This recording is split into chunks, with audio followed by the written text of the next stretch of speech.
built to serve. Jaylen Brown, courtside for Bronny's 4th Summer League game, caught on camera saying, a little bit of lip reading, "I don't think Bronny is a pro." Now, he took to Twitter this morning and wrote, "It's a flex to have your son alongside you in the NBA. It reflects greatness and longevity. Bronny has all the tools around him to be successful. I look forward to watching his growth." Now, in 25 minutes of action per game, here's Bronny's numbers in Summer League. I'll be honest with you, not great. 0 for 15 from 3. So what's your reaction to Jaylen's scouting report and Bronny's numbers, bro? Well, look, I think it's way too early to write off Bronny and say he's not a pro. But he's got a long way to go. And when J.J. Redick says he's a developmental player, he's a project. I mean, that's really, let's just keep it real. That's what Bronny is. And he's got the 4-year contract. Defensively, you like what you see in that, he's a plus athlete. So if you're a plus athlete, you have the size and the strength, or the speed and the strength to be, an NBA level player. Are we sure of that, though? He's athletically? Oh, I think he's athletic. 6'2" and just. He's tall enough to defend point guards. Okay. Point guards. I am obviously you're disappointed in the shooting. That's something you can work on. LeBron was not a great shooter earlier in his career and has become a good shooter. So if Bronny works on the shot, I'm convinced that he can become a solid shooter. And defensively, he can play in the league. It is a little striking to me that they don't have him bring the ball up at all. I mean, he's the size of a point guard. I get it that he's not going to be a point, but he has, not to the level of LeBron, but he's got high basketball IQ. You would think that they would play him a little, in my view, as a point guard. At least during Summer League. Yeah, just to see. Yeah. So that's a little alarming. But look, this is going to be a long process. I'm glad that he said he'll play in the G League. Yeah. I don't think he's going to go down there and light it up statistically, but he'll learn and continue to grow and develop. He should just focus on defense and hitting threes, because that's what's going to get him in a rotation at some point. So at first, Wilds' question there, I think, is well taken, which is, it is hard. It's not unprecedented, but it is hard to have your number one asset be defense and to be under 6'2". You know what I mean? So I do think. Well, Patrick, I mean, I hate to agree. I didn't say. That's why I said not unprecedented. It is just if he were 6'4.5", then I think this is a totally different conversation. But he's not, and. So it is a very narrow path, because I do think he is a plus athlete when it comes to athleticism, when it comes to the raw things, jumping, speed, those things. But at 6'1.5", you're not going to be plus length. You're not going to be plus height. So that really does really work against you, especially on the defensive end. When it comes to Jaylen's comment, this is where the momentary lip reading can be tricky. It really, to me, depends on how he said it. Yeah. Because if he's saying, I don't think Bronny's a pro, meaning right now he's not a pro, he's obviously unequivocally correct. And if he's saying, I don't think he's a pro, meaning this guy will never be a pro, that to me is premature. And so I think that is too early to say that. When the reality is those numbers look the way they did because 0 for 15 from 3 is almost impossible to recover from. From a statistical perspective. But as far as him not being a contributor in year 1 and spending most of the time as G League, every second-round pick basically ever, I shouldn't say ever, but since G League's existed, that's been the path. The typical path is they're not ready to contribute their first year in the league. And any Lakers fans that thought he was going to be a part of this year's rotation, I don't think that was ever part of the real plan here. Yeah, 2 things. First, about the statistics. The 0 for 15 jumps out, and a few of those were like end of the shot clock. He's kind of has to point it out, and we've said a handful of times that we've been impressed with how Bronny has handled the pressure of this.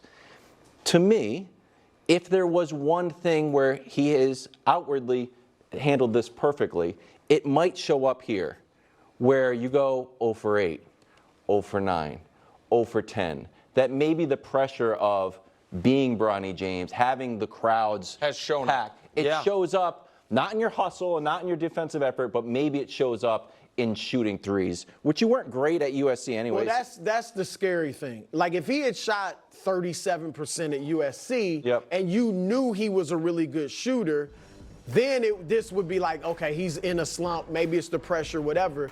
But he didn't shoot it well at USC, as you see, at USC. Yeah, so if you lose the 3 from 3 and D, I think the path gets even narrower. No, then the path's gone. Yeah.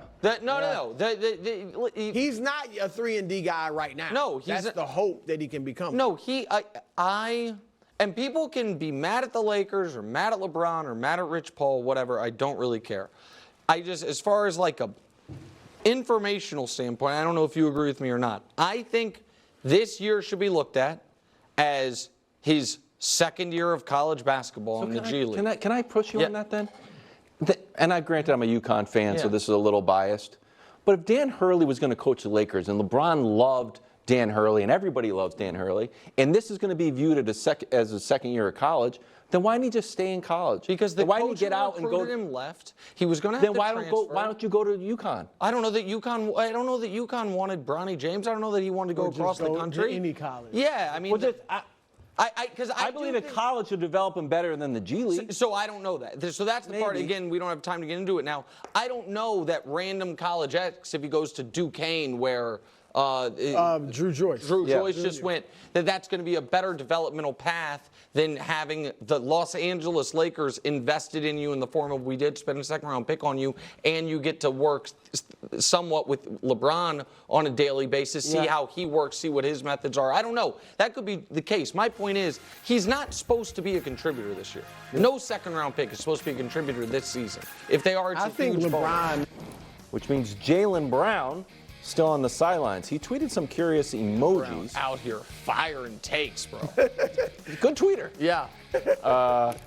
He wrote some curious emojis on the perceived snub and explained more yesterday. I called Derek right away, just to make sure there's no confusion, like my love for you, and all of that. I mean, so like he knew that and he did, but you don't always got to make anything public. But me and D-Watt are good. You tweeted at Nike. What was that about? Do you think they had any role in you being left off? I do for sure. It'll be more stuff to come with that. But as of now, I'm not gonna comment on it. Pretty good. Yeah. You surprised Derek White was picked over Jaylen? There's a lot to react to there. I'm not surprised. I think it was a mistake. And look, we're still going to win the gold. But I'm just saying I think they should have had Jaylen instead of Derek White. I'm not surprised, though, because, and Grant Hill explained why. He said, look, Derek White's a role player with Boston. So he will be able to, it won't be any adjustment when he comes here and he's a role player, just shoot threes, just defend. Here's why I disagree with it.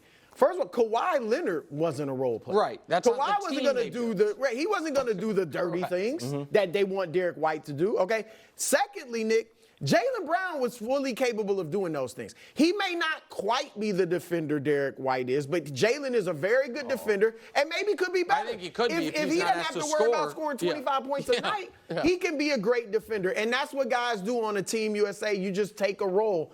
Some of the guys do that, and I think he would do it. And three-point shooting, they got the same career three-point percentage. Now, maybe White right now is a little better, but Jaylen's a capable, obviously, three-point shooter. So they definitely should have had him on the team. I'm glad he called Derek, and as teammates, they squashed it. There's no issue. But Jaylen Brown got snubbed. There's no two ways about it. There is an argument to be made. I think you have made it. That the proper construction of Team USA is like 7 stars, 3 dirty work role player types, and then 2 Bazemores. Like, you know what I mean? Guys that are just bench mob, good vibes, But that's not the archetype this basketball team went for. They just went superstars across the board. So you can't then have one of them injured and be like, actually, the best replacement is a dirty, a role player, because that's not the way they were going. And so, I think it's kind of ludicrous. I don't know enough about the inner workings of Nike and shoe company politics to know whether or not that's real. I do want to say this, though.